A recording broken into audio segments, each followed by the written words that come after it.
So the lenders are comfortable at approximately 7.55% of interest that should be paid to them. So in order to calculate the interest expense, it's going to be based on this amount multiplied by the average of the beginning and the ending debt balance, because we believe that these payments will be made within the year. So we calculate that based on an average. So we have it set up there. So we can now take this and fill it right with Control R.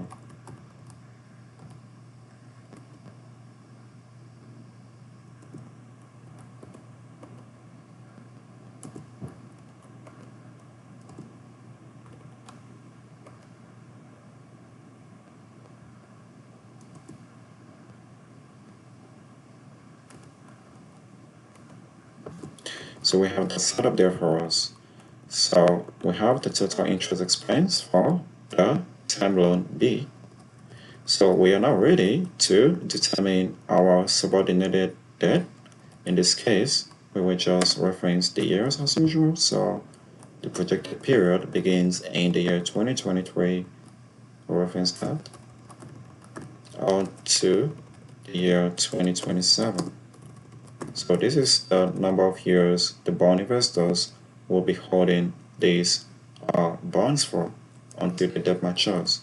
So the most unsecured debt is the subordinated debt. So the bond investors will be able to hold the bonds until the debt matures, because they received nothing within the time or the interim of the bonds until this private equity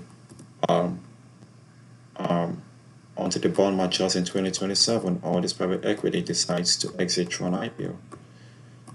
So now we will just link up the loan amortization should in place there is any amortization, but usually, like I said, this tranche of debt, they have nothing paid until the end of the projected period, or until the bond matures, or until this private equity exits through an IPO.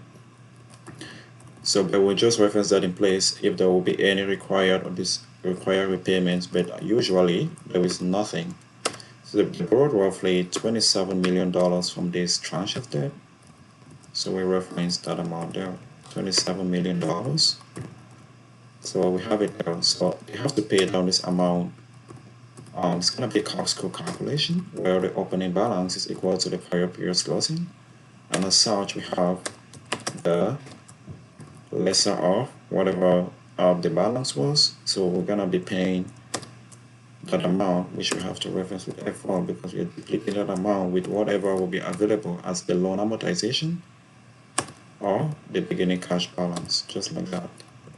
And then for the payment in kind accrued, we're going to be modeling that in a bit. But for now, we can now just calculate this ending balance. And then for the interest rate, it's going to be based on a fixed coupon. Why? Because this tranche of debt takes the highest risk, so they are not paid interest based on any floating rate benchmark, or so they are entitled to a fixed coupon. So in this case, giving priority to them because of the high risks they are taking. So we reference the coupon rate of approximately 12%, I think. So 12%, we have it right here, set up for us for this tranche of debt. We will just reference that with F4. You can copy, paste as formulas to keep the formatting in place.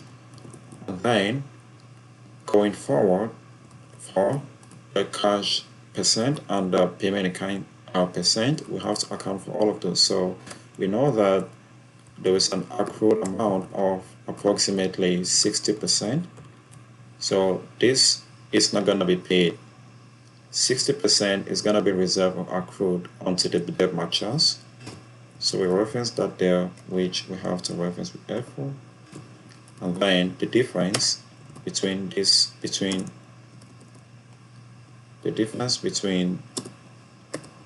amount and 100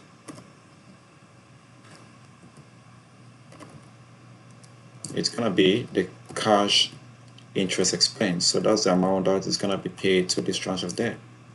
So we are saying that they are not paid 60%, and 60% is being accrued until the debt matures. So they are paid only 40% of the interest going into the future. So you see the risks this tranche of debt they take as a result of embarking in such a transaction. That's why they have a fixed coupon rate to compensate them for the additional risks taken as a result of embarking in such a transaction. So to calculate the cash amount, it's going to be based on, it's going to be equal to, we would take whatever the cash percent was, we multiply that by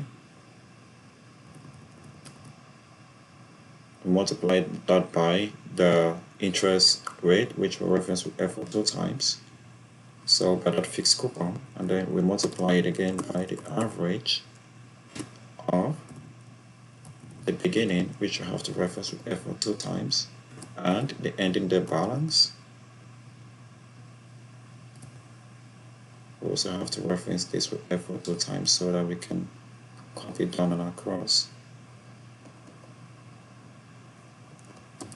Close the brackets.